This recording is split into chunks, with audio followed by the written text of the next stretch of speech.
Hi, I'm Jeanette Roche. This is Bridge City News. Here's a look at some of the stories we have lined up for you tonight.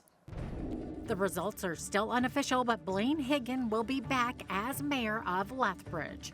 Plus, Conservative MPs say they still support Pierre Poilievre after he takes heat over criticism of the RCMP. And doctors in the UK develop a tiny eye implant that helps people see again. Your nation, your province, your southern Alberta. From the heart of Lethbridge, it's Bridge City News with Jeanette Roche. Thanks for joining us. It appears Blaine Hyggen will be back for a second term as Mayor of Lethbridge, even though the election results are still unofficial, with all 20 polls reporting and following an audit correction. Hyggen came out with over 7,300 votes, about 900 more than second-place finisher Ryan Benny. Hyggen received nearly 43% of the 17,100 votes that were cast. Blaine Hyggen was first elected to council back in 2013 after a successful re-election in 2017 and 2 terms as councillor. He won the race for the mayor's chair in 2021, becoming the city's 16th mayor, succeeding Chris Spearman. Following the announcement of his re-election, Hyggen addressed the media about what he is looking forward to his next term. I want to begin by expressing my deepest gratitude to every resident who participated in the election. Your involvement is what obviously strengthens our democracy. I also want to acknowledge the election staff and the countless workers who have assisted in this democratic process. It's an honor. It's been an honor to serve 12 years, 8 as council, 4 as mayor, and to continue these next 4 years. I think not even new things come forward, but what we've heard and we want to continue with is public safety. Heard loud and clear. It's probably the top thing still at the doors as it was last time, public safety, but we've done some incredible work. We've heard that had the 3rd largest crime severity index drop in all of Canada. It comes with folks getting involved and helping and helping support us as we continue to do the work that the citizens want. At one point during his address, Hyggen showed some emotion when thanking all candidates who ran during the election. He later went on to respond to what he says has been threats and language directed at him, his family, and his colleagues during this election period. Every individual that stepped up with the intention to serve our community, whether for mayor, council, or school trustee, thank you. Thank you for your courage. And I want to ask you all to treat these individuals with the respect we all deserve. Whether you see them in person or you interact with them online, remember, guys, these are your fellow citizens. You wouldn't believe the threats, etc., that come out online, if it's physical, if it's talking about your family or fellow colleagues. It's just, Lethbridge can do so much better, and they need to do better. I mean, people are passionate, and I can appreciate that, the democratic process, right? I don't think there's a lot of them, but enough that do cause issue out there on social media and otherwise. And so the name calling, the language, et cetera, it's something that we can do better. We're a better community, and we need to do better. As for city councillors, 19 of 20 polls reported over 93,000 ballots as of airtime to elect 8 candidates to City Hall. Since the last update at 9:30 last night, the top 8 in descending order includes Belinda Croson, Jen Schmidt-Rempel, Reiko Dodig, Ryan Wolf, Al Bieber, Rufa Doria, Mark Campbell, and Ryan Parker. Results for the municipal and school elections will become official by Friday at noon. The swearing-in ceremony for Mayor-elect and Council-elect will be held this coming Monday, October 27th at 1:30 p.m. We should also mention that Lindsay Clark has been re-elected as Mayor of Medicine Hat. She beat out former Conservative MLA Drew Barnes by 750 votes. In federal politics, there was a meeting of the minds today in Ottawa. Prime Minister Mark Carney met privately with Conservative leader Pierre Poilievre to talk about the Liberal government's upcoming budget. It comes as Carney is also set to reveal some of the thinking behind the federal budget when he gives a speech in front of a group of university students tonight. Ottawa has signaled that the November 4th budget will include spending restraint measures and new spending on major initiatives. And speaking of Poilievre, the Liberals, Greens and NDP want him to apologize for accusing the RCMP of covering up for former Prime Minister Justin Trudeau. Poilievre recently claimed in a podcast interview that Trudeau could have been charged criminally for accepting a vacation from the Aga Khan, adding the former PM would be in jail if not for the RCMP. Poilievre called it despicable, and today on Parliament Hill, Conservative MPs were asked if they support their leader. I think that Pierre Poilievre has tremendous support from caucus, tremendous support from Canadians. We're really excited to see what's going to be coming. But at the end of the day, this is like, a little out of context things from a podcast is really not the biggest priority for us. Do you have confidence? Ask me about the opioid crisis, how that is like the leading cause of death for youth. So then why does your leader talks about the RCMP? Why don't you ask me about that? Why does your leader talks about that? Of course I support the leader, and he's going to be an incredible Prime Minister. He's a strong leader defending men and women in uniform, and I frankly will take no lessons from the Liberals on standing up for frontline officers.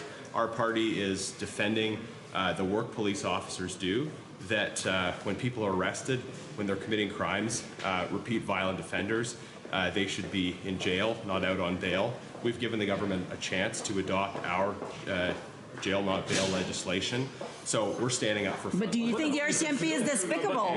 We're not taking any lessons from the Liberals. But do you trust our party? Should Mr. Trudeau be in jail? Should Mr. Trudeau be in jail? Frontline officers. Should Justin Trudeau be in jail? And I support our leader. And later in the day, Poilievre had this to say when asked by reporters. Do you still think the RCMP covered it up? My criticisms of Ms. Lucky have been long-standing, and that's why we called for her to resign. We called for her to resign for a number of numerous scandals that she and the RCMP failed to investigate, for the political interference, the appalling political interference in the Portapique shooting case, and countless others. We've had long-standing criticisms of Ms. Lucky, the former commissioner, and we stand by those criticisms. Also in Ottawa today, a delegation of wildfire evacuees, volunteer firefighters, and Indigenous wildfire guardians put out the call for the government to do more to fight climate change and prevent future blazes. The group says the millions of dollars the federal government pledged 3 years ago to help firefighters battle the blazes have run out. They're demanding restoration of funding for equipment and training and investments in clean energy to address the issue. Rosalie Yazi with Silk Okanagan Nation survived the West Kelowna wildfires back in 2022. Unfortunately, what we're seeing happening now in the Okanagan is going to be happening all across this country if something isn't done, to address the climate crisis that we're currently living in. You've heard from my colleagues today that they require the resources as well as the training and some type of national plan to be able to protect our territories and our communities. All Canadians are affected by this, and I urge you, as a resident of the Okanagan Basin, as well as a member of the Silk Okanagan Nation, that this isn't a one-off. This is the new norm. And so I urge you to please provide the resources that these colleagues and these professionals are reaching out to. This year's wildfire season was the second worst on record, as it saw nearly 9 million hectares consumed. The Alberta government is opening the door to more private health care. New legislation expected in the upcoming session of the legislature will allow Albertans to privately purchase any diagnostic screening and testing services they wish, including MRIs, CT scans, full body scans, and blood work. The government says expanding access to elective testing, screening, and other diagnostic services will attract new investment, as well as increase capacity, shorten wait times, and reduce pressure on Alberta's public health system. Premier Danielle Smith and Health Minister Adriana LaGrange say Alberta's public health guarantee remains the same. All physician-recommended tests will continue to be fully covered, public or private, across the province. And if a privately purchased test reveals a significant or critical condition, the out-of-pocket cost will be reimbursed, ensuring no Albertan pays for a medically necessary test. A shooting earlier this week near Cardston in southern Alberta has left one man dead and another facing murder charges. Early Monday morning, Blood Tribe Police Service and Cardston RCMP responded to a call of a man with a gunshot wound at a residence in the Moses Lake area. Although life-saving measures were attempted, 30-year-old Stone Black Rider of Blood First Nation was pronounced dead at the scene. The RCMP Major Crimes Unit took over the investigation, and with the help of Blood Tribe Police, the Lethbridge and Coaldale RCMP Dog Services, and Cardston RCMP, an arrest was made later Monday. 20-year-old Tyler Bird of Blood First Nation has been charged with second-degree murder. 7 Lethbridge Police Service officers are being recognized for their efforts to keep Alberta roadways safe. The Corporal Cummings Watch Awards honors officers involved in detecting and removing impaired drivers. The program was established in memory of Corporal Graham Cumming, an RCMP officer killed by an impaired driver in 1998. The award was presented by Anita Huchala, president of the Lethbridge and Area Chapter of Mothers Against Drunk Driving. So Constable Paxman achieved the highest this year in the province of Alberta by removing 94 impaired drivers off of the roadways here in the city of Lethbridge. It is out there, and we see that the impact that it has on many families. So when they've lost a loved one or somebody is injured, it impacts them. And it doesn't just impact the immediate family. You can see how it affects a whole community when somebody is killed by an impaired driver. We have more means available to the officers to detect it, where before they did not have those devices in order to detect impaired drivers under the influence of cannabis. Sometimes is that they make a poor decision.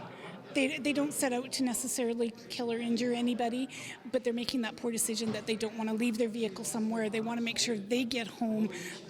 They may have to work the next morning, so they don't want to be without their vehicle. There's a number of reasons why. Maybe they feel they won't get caught. I don't know. The fact is that the officers are out there trying to do their job and detect those impaired drivers before they do cause a crash. According to MAD, 9 federal criminal charges and provincial short-term license suspensions are handed out every hour in Canada for alcohol or drug-impaired driving. While waste reduction is something people should practice all year round, the City of Lethbridge is marking this week as Waste Reduction Week. The week is dedicated to educating the community about reducing waste and building habits around recycling and repurposing materials such as construction debris, textiles, e-waste, plastics, and food. Ashley Cowie, Infrastructure Education and Outreach Lead, talks about the activities taking place as part of Waste Reduction Week. We have some programs that are year-round that feed into Waste Reduction Week and Circular Economy, like our Blue Cart recycling program, our Green Cart Organics program, our different drop-off locations for community members to properly divert their waste away from the landfill. So, for example, tomorrow, Thursday, October 23rd, from 1 until 4, we have a compost giveaway at the visitlethbridge.com arena parking lot. On Saturday, October 25th, Environment Lethbridge is hosting a repair cafe at the public library downtown, where you have the opportunity to come and fix household items rather than disposing of them or throwing them in the garbage. Rent items that we maybe don't use all the time, but rather than buying it, sharing them. We want to leave it better for the next generation. We want to be able to have a place where our families can continue to grow, that are safe and that are green. And so the understanding of proper waste diversion, the understanding of recycling, reusing materials, it just leads to, again, those small steps that lead to much, much bigger action and a huge impact. And by the way, plastics of any kind can interfere with the organics recycling process. Plastic bags and containers should never go in the green cart, even if they say compostable or biodegradable. Lethbridge Polytechnic held a fall open house session on Wednesday where potential students could find a program that might interest them. Campus tours and information sessions were provided for more than 60 programs offered on and off campus. This is one of the 2 opportunities during the year where visitors can check out the campus with kiosks for each available program, providing the opportunity to speak with the respective faculty. So we do have some tri-skill sessions, as well as just some demonstrations as well at some of the tables. So they can definitely be in some of the trades facilities or some of the health programs, working with the simulations and all of that kind of fun stuff.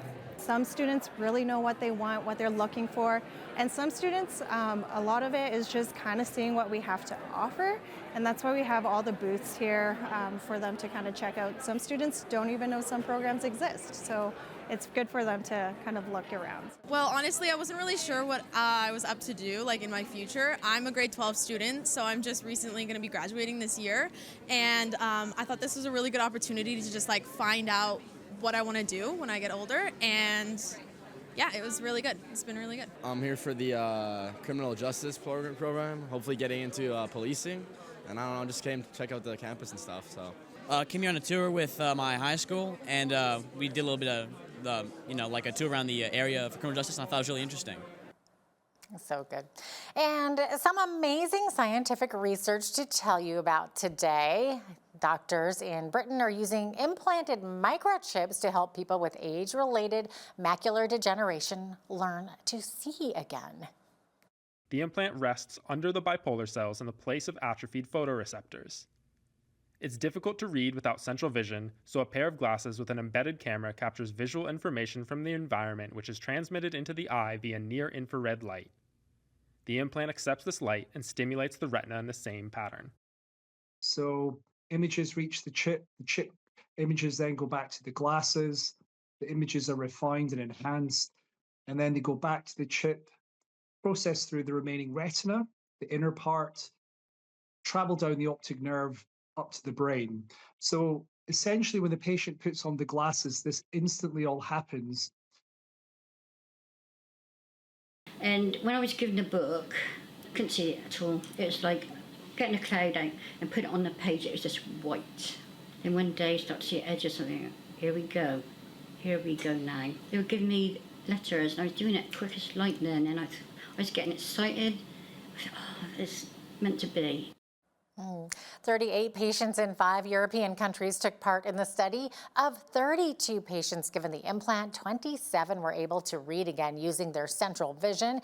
After a year, this equated to an improvement of roughly 5 lines on an eye chart. Isn't science and technology just incredible? Canada's Financial Intelligence Agency has slapped a cryptocurrency exchange with a fine of almost $177 million. FinTrack says it handed down the penalty to a business incorporated in BC, which operates as Cryptomus.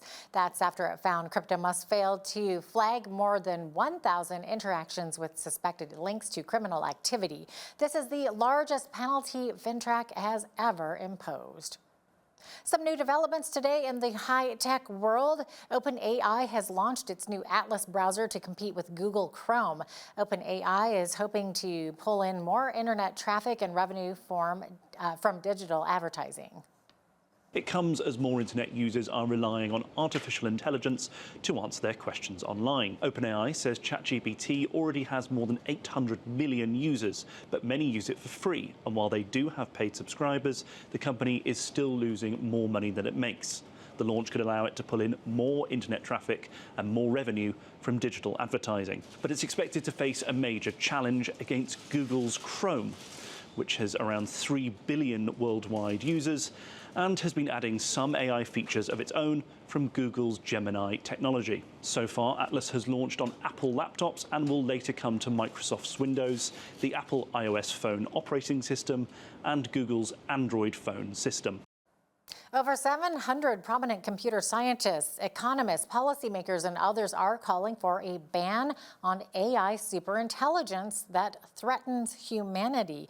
A letter released by a politically and geographically diverse group of public figures calls for a ban unless some conditions are met. It's squarely aimed at tech giants like Google, OpenAI, and Meta platforms that are in a race against each other to build a form of artificial intelligence designed to surpass humans at many tasks.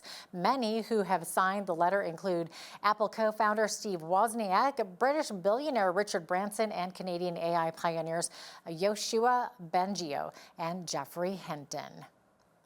Now here's a look at today's markets.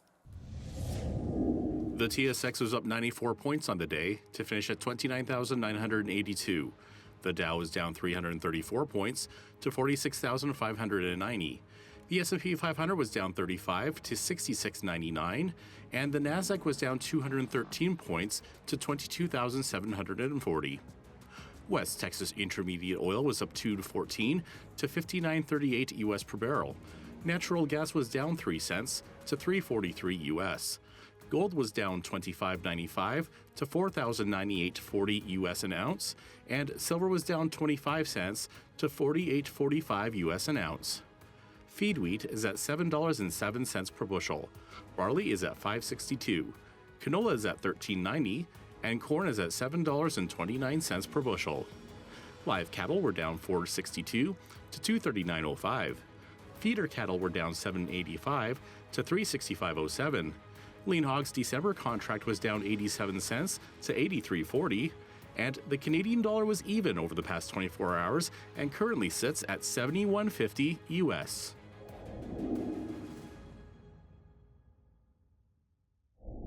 Recapping one of our top stories, Blaine Hyggen has won a second term as mayor of Lethbridge. He beat out first runner-up Ryan Meny with roughly 900 votes in Monday's election. Hyggen received nearly 43% of the 17,100 votes that were cast. Lindsay Clark also won re-election as mayor of Medicine Hat, beating out former Conservative MLA Drew Barnes. The Alberta legislature is gearing up for their fall sitting next week, and will they send striking teachers back to school? We'll talk about that and more with Tyler Dawson, Alberta correspondent with the National Post, coming up next. Also, when you see news happening in your community, be sure to send us an email at info@bridgecitynews.ca. You can also visit our website or YouTube channel anytime to check out more of our stories and interviews.